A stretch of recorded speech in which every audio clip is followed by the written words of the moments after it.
It's just up this ramp, and when you turn the corner, the corridor starts getting dark. With the 4th of July nearly here, we decided to go to the Smithsonian's National Museum of American History. It seemed like a good time to take a look at the Star-Spangled Banner. Curator Jennifer Jones is our guide. The darkness also gives it a reverence and a quiet dignity that we want people to be able to look at it and reflect upon what it means to them, because the flag means something different to every person that comes and sees it. I mean, I get teary-eyed standing here. That's exactly why we did it. For the Pew Charitable Trust, I'm Dan LeDuc, and this is After the Fact. We're visiting one of the nation's greatest symbols, the Star-Spangled Banner. This is the very flag that flew over Fort McHenry after the Battle of Baltimore in the War of 1812. The very one Francis Scott Key was trying to see when he asked whether it still waved. But it doesn't look like the flag you might have by your front door this 4th of July. That brings us to our data point for this episode, 15. The Star-Spangled Banner has 15 stars and 15 stripes for the original colonies and 2 new states, Vermont and Kentucky. The number reflects how America was changing at the time, growing, adding states. And the flag continued to change its look over the years until it was standardized in how we know it today. Of course, we may see it differently.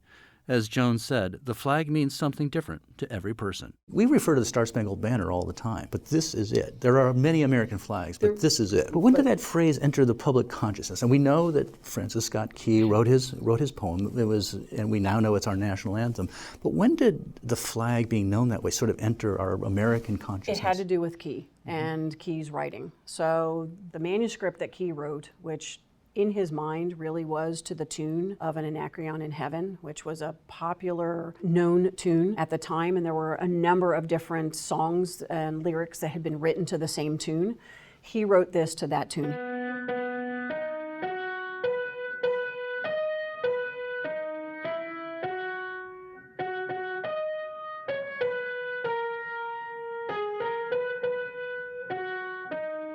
He had also written lyrics previous to the same tune that we don't know as well. He really coined the term and the phrase, "Oh, say does that star-spangled banner yet wave," in the words that he wrote as he was inspired by seeing that flag on the morning of the end of the Battle of Baltimore on 14 September 1814. So he really was the one that put those words to this object. And that tune started to be sung not long after the Battle of Baltimore in Baltimore. It was published within 3 months. The lyrics were also printed in newspapers not long after the Battle of Baltimore. And so people started to sing it right away. And it, of course, didn't become our national anthem until the 1930s. Let's talk about the particular history of this particular flag. Lieutenant Colonel Armistead, George Armistead, was the commander of Fort McHenry. He had taken commission, I believe, in 1813 of what he called the Star Fort, which we now call Fort McHenry. And he commissioned Mary Pickersgill, who was a known flag maker in Baltimore, to make for him 2 flags. One was a garrison flag, of which this Star-Spangled Banner is, or it used to be, the size of a garrison flag, and a storm flag, which was a smaller flag. And for that, she was paid over $400. They started to make it in her home, and then it got so big and so unwieldy, they needed room to spread out, and so they went across the street to a tavern, and they made it up on the floor. And So this flew over Fort McHenry, a fateful battle of the War of 1812, and we have our national anthem as a result. But it wasn't like immediately recognized as this icon, right? The flag just kept flying there for a while. It did. I'm guessing because he had it made in 1813, it was also flown at other occasions before the Battle of Baltimore. Most commanders will have multiple flags. Most fortifications have more than one flag. Not just a regular garrison flag, but also storm flags and other flags. So he may have had another garrison flag after this. We don't really know. But this one, having been made in 1813, did continue to fly until 1814, until after the Battle of Baltimore. It probably retired after the song became so popular, because we know that he kept it when he retired. And so as he went out of service and left command of the garrison, he took this flag with him, knowing the history of it. And so his family kept it. They showed it up through the 19th century. The granddaughter had it, and it was shown at the 1876 Centenary Exhibition. It went to the Boston Navy Yard when it was lent to Commander Preble from the Navy. He would go around and lecture about the history of the flag. And that's when a lot of snippets and souvenirs were given away. So let's pause for just a second and describe the flag today that people see here. And it's in some ways a little shocking that it is as abbreviated in some places as it is. But tell us how the flag looks now. So when you come around the corner, you come into a really very dark gallery, long gallery space, and immediately you see, the blue field with 14 of the 15 stars. You see a very threadbare flag, and it is truncated on what we call the fly edge. Some of the damage that was cut away was from flying. If you think about flags that fly today, the end gets whipped around from the wind and it gets frayed.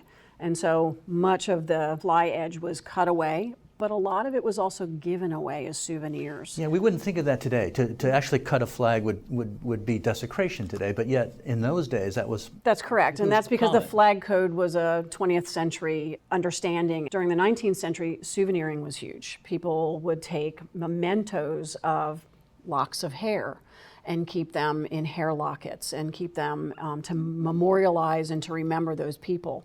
This was really no different. Taking a souvenir or giving away a souvenir of something that was so memorialized in song in the American public. This was part of pop culture of the day. It really was part of pop culture. And it became so even before the Civil War. Post-Civil War, it became even larger because people were really trying to stitch back what America meant to them and stitch back the nation after a Civil War. And so having this travel the East Coast in particular and be lectured on and talked about and seen by the publics was a really important cathartic experience for many Americans, helping to bind those wounds. Before it came to the Smithsonian in 1907, almost 8 feet of the flag was lost to wear and tear or given away as souvenirs.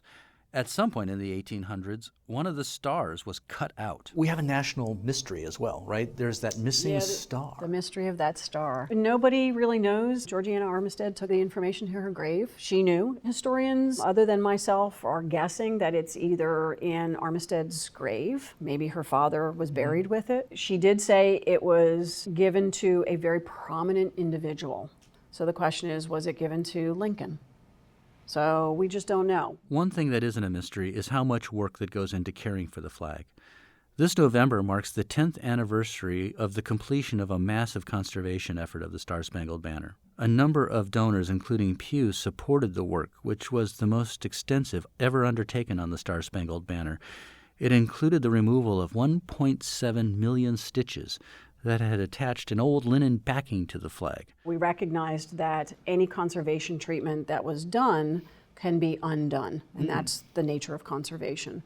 So they had to undo the old treatment. And in doing so, we're able to do state-of-the-art material studies of the wool fibers, of the dyes, and of all of the marks that we have found on the flag, including iron gall ink, which indicated signatures on stars from the Armistead family as well as some of the defenders. And you mentioned the wool. I read it's British wool. It is British wool. There's a certain irony, right? There's a huge irony. There was not enough wool being manufactured in the United States at the time of the width that they needed. And so they had ordered it, even though we had British blockades of goods and things like that. They were able to secure in 1813 all of the wool for 2 flags that she was commissioned to make. So putting this flag and continuing to use this flag as the iconic image for this museum really put it in the middle of the museum. This is the heart. And This so is where we are, right? Yeah. we are in the heart of the National Museum of American History, and the heart really revolves around this flag. We give people a very brief history on the Battle of Baltimore and the beginnings of it, and as you turn a corner, you're coming into a very long, dark space, and you immediately see the flag in its chamber, and we call this a chamber because it really is a chamber. It is a conservation chamber that is specially prepared for this object. The flag doesn't hang here. It's it's displayed here displayed almost on a large table. It's exactly on a large table. This is a conservation table, as a matter of fact, that is at a 10-degree angle.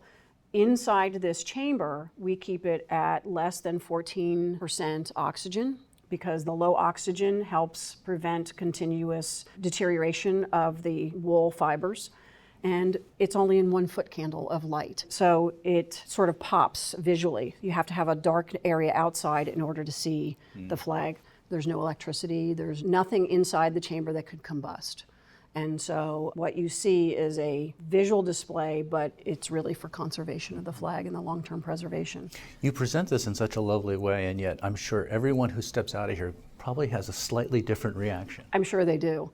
The best reaction we got a letter about was this young boy who came here with his family.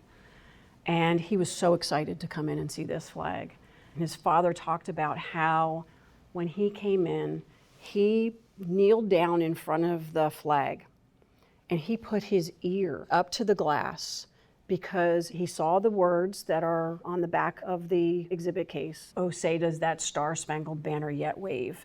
And he felt that he could hear those words being sung. Wow. And this was like a 7 or 8-year-old little boy. And he was so moved by his experience, and his parents, were just taken aback. They had no idea that this was so meaningful to him. Oh my. And we often have groups that come into the museum, choir groups and things. They will break out in song in the atrium. People stop and they listen and they applaud, or they'll sing along. And so while we create exhibits that have objects, we're hoping to create those kind of experiences for people and for people to be moved by what we do here. And I would say that that is a true indication that people are moved by this flag. The fragility of America is really on display here with this object, and how our democracy is part of the cloth of America, but here is a physical manifestation of that idea and ideal that we continue to hope all Americans aspire to.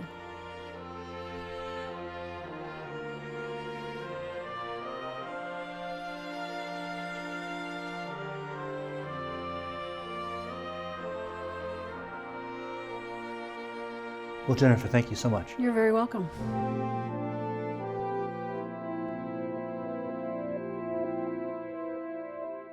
Thanks to our friends at the National Museum of American History for showing us around. Check out the Smithsonian's podcast, Side Door, for more history on some of the 154 million treasures in their vaults. And if you'd like to hear more from us, visit us online at pewtrust.org/afterthefact. We're on Twitter at Pew Trusts, and you can help us out by giving us a rating on Apple Podcasts or wherever you listen. For the Pew Charitable Trusts, I'm Dan LeDuc, and this is After the Fact.